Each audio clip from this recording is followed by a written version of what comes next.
Buenas noches con todos los presentes. Nosotros somos estudiantes de la Universidad Técnica de Manabí, Facultad de Derecho. La materia que estamos viendo es Derecho Administrativo. Los integrantes de este grupo son Carlos William Laica Taipe, Jorge Rafael Rodríguez Cabrera, Pamela Nicole Garzón Manzano, Gabriel de Jesús Choe Suárez y quienes habla Erika Selena Fletcher Murillo. A continuación procede a dirigirse hacia ustedes el compañero Carlos. Corte Nacional de Justicia, Sala de lo Contencioso Administrativo. Antecedentes del caso. El señor Leonidas Alberto Tello Cano, dueño de la minera Tuta, interpone un recurso de casación el día 1 de septiembre de 2011 con respecto al auto dictado el 25 de octubre del 2010 por el Tribunal Distrital de lo Contencioso número 5, aclarado el 11 de noviembre del mismo año, a favor de la Municipalidad de Catamayo. La identificación en el caso que se fundamenta el recurso de casación según el artículo 268 del COGEF, el inciso 5 nos dice: cuando se haya incurrido en aplicación indebida, falta de aplicación o errónea interpretación de normas de derecho sustantivo, incluyendo los precedentes jurisprudenciales obligatorios que hayan sido determinantes en la dispositiva de las sentencias o autos. La ley de casación, el artículo número 3, las causales, el primer inciso dice: la aplicación indebida, falta de aplicación o errónea interpretación de normas de derecho, incluyendo los precedentes jurisprudenciales obligatorios en las sentencias o autos que hayan sido determinados por su parte dispositivo. El Código de Procedimiento Civil, el artículo 281, la falta de aplicación, el 295, la sentencia ejecutoriada no puede alterarse en ninguna de sus partes por ninguna causa, pero se puede corregir el error de cálculo. La Constitución nos dice, el artículo 75, toda persona tiene derecho al acceso gratuito de la justicia y la tutela imparcial y expedita de sus derechos e intereses con sujeción a los principios de inmediación y celeridad. En ningún momento quedará en indefensión. El artículo 82, el derecho a la seguridad jurídica se fundamenta en el respeto a la Constitución. El artículo 226, las instituciones del Estado, sus organismos, dependencias, servidores y servidoras públicas y personas que actúen en virtud de una potestad estatal ejercerán solamente las competencias y facultades que sean atribuidas en la Constitución y la ley. El artículo 76 corresponde a la autoridad administrativa o judicial garantizar el cumplimiento de las normas de los derechos de todas las partes. La ley de la contencioso administrativo, el artículo 64 dice: el tribunal, mientras no conste los autos total ejecución de la sentencia o el pago de la indemnización señaladas, adoptará a petición de parte cuantas medidas sean adecuadas para obtener su cumplimiento. El Código Orgánico de la Función Judicial, el artículo 23, principio de tutela judicial efectiva de los derechos. El artículo 23 nos dice los principios de la obligatoriedad de la administración de justicia y el 170,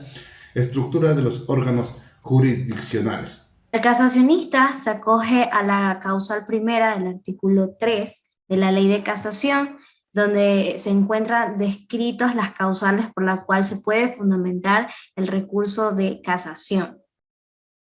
Donde dicho sujeto afirma que existen faltas de aplicación de los artículos 281 y 295 del Código de Procedimiento Civil. Y además existen otras normas que han infringido artículos como son el artículo 75, 76, 82 y 226 de la Constitución. Además del artículo 64, inciso primero de la Ley de Jurisdicción de lo Contencioso Administrativa, y artículos 23, 28, 142 y 170 del Código Orgánico de la Función Judicial. El dueño de la mina Tuta, el señor Luis Alberto Tello Cano, es el sujeto quien interpone este recurso de casación al auto dictado por el Tribunal Distrital de lo Contencioso el 25 de octubre del 2010, el cual fue aclarado el mismo año, el 5 de noviembre,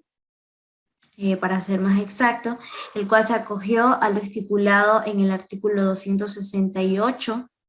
inciso 4 del COGEP, y el artículo 3 el primer inciso del artículo 3 de la Ley de Casación, el cual se fundamentó en esta causal, la ya mencionada, la cual dice que se fundamenta en la aplicación indebida, falta de aplicación o errónea interpretación de normas de derecho, incluyendo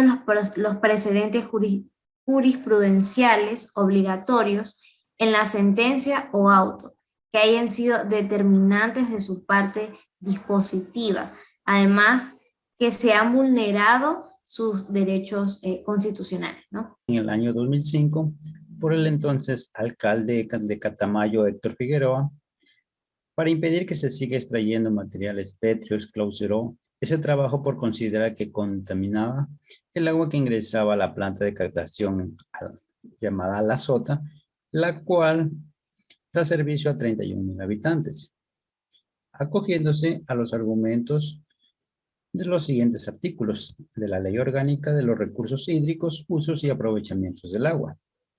Al artículo 13, al cambio de uso del suelo, se prohíbe el cambio del uso del suelo en donde exista ecosistema de páramo o humedales de altura o cualquier otro ecosistema que almacene agua. De igual manera, al artículo 19, áreas de seguridad hídrica, donde puede participar una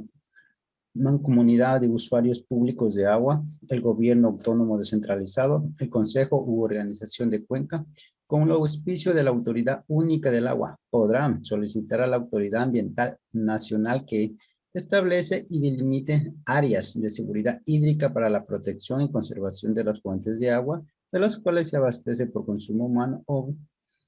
garantía de la soberanía alimentaria. En las áreas de seguridad hídrica, así establecidas para la conservación y protección de fuentes de agua, no se permitirán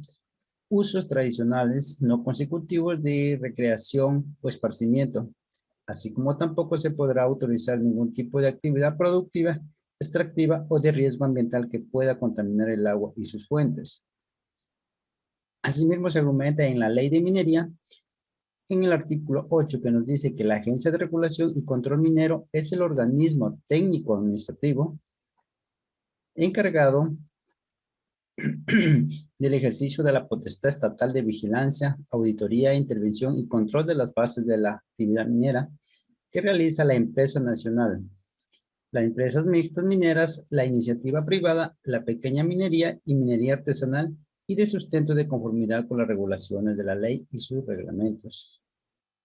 Del dominio del Estado y de los derechos mineros establecido en el artículo 16 del mismo cuerpo legal, el dominio del Estado sobre el subsuelo se ejercerá con independencia del derecho de propiedad sobre los terrenos superficiales que cubran las minas y yacimientos, la explotación de los recursos naturales y el ejercicio de los derechos mineros.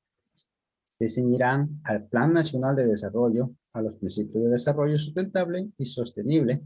de la protección y conservación del medio ambiente y de la participación y la responsabilidad social, debiendo respetar el patrimonio natural y cultural de las zonas explotadas. La exploración y explotación de los recursos mineros estará basada en una estrategia de sostenibilidad ambiental pública que prioriza la fiscalización, controlaría, regulación y prevención de contaminación y remediación ambiental, así como el fenómeno de la participación social y la veeduría ciudadana. Asimismo, hace referencia al artículo 58 sobre la continuidad de los trabajos, pues las actividades mineras pueden ser suspendidas en el caso de internación o cuando así lo exija la protección de la salud y vida de los trabajadores mineros o de las comunidades ubicadas en perímetro de área donde se realiza actividad minera, según lo disponga el reglamento general de esta ley, cuando así lo requiera la defensa civil o cuando se verifique el incumplimiento a la licencia ambiental por parte de la autoridad ambiental competente. Asimismo, la decisión de la sala, de acuerdo a la autoridad que le confiere la Constitución de la República del Ecuador y las leyes de nuestra legislación, la demanda de casación interpuesta por el señor Leonidas Alberto Tello Cano se resuelve y es así que se ordena al demandado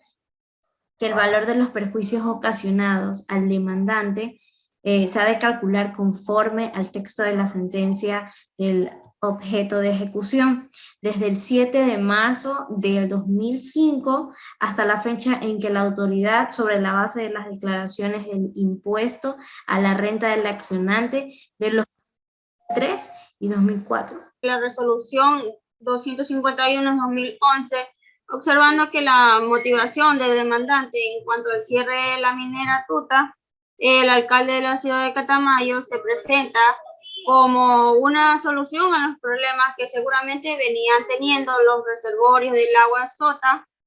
que es uno para el uso para el consumo humano, y también el riesgo de terrenos de siembra, así como la afectación del agua de acuíferos subterráneos de la zona de Buenos Aires, las cuales dan suministro a más de 31 habitantes y sus respectivos regadíos. Amparado esto todo en la Ley del Agua en los artículos 13 y 19 y asimismo en la Ley de Minería en sus artículos 8, 16 y 58. El agua es el tema más sensible para las comunidades, ya que los impactos negativos sobre el agua afectan directamente a su seguridad alimentaria y sobre todo a su salud. La ONU, en la resolución 64/292, ha reconocido la importancia de disponer del agua potable y saneamiento en condiciones equitativas como componente esencial para el disfrute de todos los seres humanos. Son evidentes los impactos reales y potenciales de la minería sobre importantes fuentes de agua, tanto en términos cualitativos como cuantitativos. La Constitución de la República del Ecuador, en el artículo 313, dispone que el Estado se reserva el derecho de administrar, regular, controlar y gestionar los sectores estratégicos, siendo aquellos que por su trascendencia y magnitud tienen decisiva influencia económica, social, política o ambiental, y estas deberán orientarse al pleno desarrollo de los derechos y al interés social. El señor Tello Cano, en reconocimiento de lo que dicta la Constitución, actuó en favor a sus derechos. La respuesta del tribunal fue que no existió el cumplimiento de los derechos, pues todo órgano jurisdiccional tiene la obligatoriedad de contestar en base al derecho, de acuerdo al artículo 23 del Código Orgánico de la Función Judicial y también de acuerdo al artículo 226 de la CRE. De acuerdo a lo analizado, se puede observar que hubo una apreciación subjetiva por parte del juez, la cual se aparta de la sentencia. También se aparta de la realidad la garantía del correspondiente procedimiento, pues asuntos que resolver sobre las indemnizaciones que recae sobre la parte demandada no fueron tomados en cuenta. También hay que mencionar que el recurso de casación constituye uno de aquellos medios de protección y garantía de corrección de todo fallo judicial. Además, es un medio de impugnación y presenta reglas propias. Estas reglas procesales particulares están en el capítulo y título 4 sobre la impugnación en el Código Orgánico General de Proceso. El artículo 67 del Código Orgánico General de Proceso, en su numeral 3, expresa claramente que deberá aclarar la determinación de las causales en que se fundamenta. Que la sentencia arriba expuesta se basa en lo que estipula el artículo 268 del Código Orgánico General de Proceso en su quinto y último numeral. La siguiente, por favor. Pues, si bien el presente recurso de casación se fundamenta en la causal primera del artículo 3 de la Ley de Casación, esto es la aplicación indebida, falta de aplicación o errónea interpretación de normas de derecho, incluyendo los precedentes jurisprudenciales obligatorios en la sentencia o acto que hayan sido determinados de su parte dispositiva, por la interpretación de la frase hasta la fecha en la que el alcalde permita esta explotación minera, misma que debía entenderse como el día en el cual la sentencia quedó ejecutoriada. También se reclama la falta de pagos que no constan en la sentencia ya ejecutoriada, el cual concretamente ordena el pago de los perjuicios causados desde el 7 de marzo del 2005 hasta la fecha en que el alcalde permita la explotación minera. Es decir, como se indica en dicha parte resolutiva, hasta la fecha de reinicio por parte del actor de las actividades propias de la concesión, no tomando en cuenta que falta establecer a partir del 1 de enero del 2005 un valor razonable como costos de venta. En concordancia con la resolución interpuesta por la Corte, en la cual ordena que el valor de los perjuicios ocasionados al demandante se ha de calcular conforme al texto de la sentencia objeto de ejecución, dejando en claro que ni el tribunal ejecutor, mucho menos el perito, tiene la facultad de alterar el texto de la sentencia, que en su momento oportuno las partes tenían el derecho de pedir aclaración o ampliación, inclusive interponer el recurso de casación. Es por ello que consideramos que en el presente recurso de casación no se violentaron derechos, ya que la interpretación dada oportunamente por los jueces está estrictamente en apego a la ley y en cuanto a las peticiones interpuestas por el solicitante, mismo que no se le ha dado paso, se le debió oportunamente expresar en el momento al inicio de la presentación a la demanda.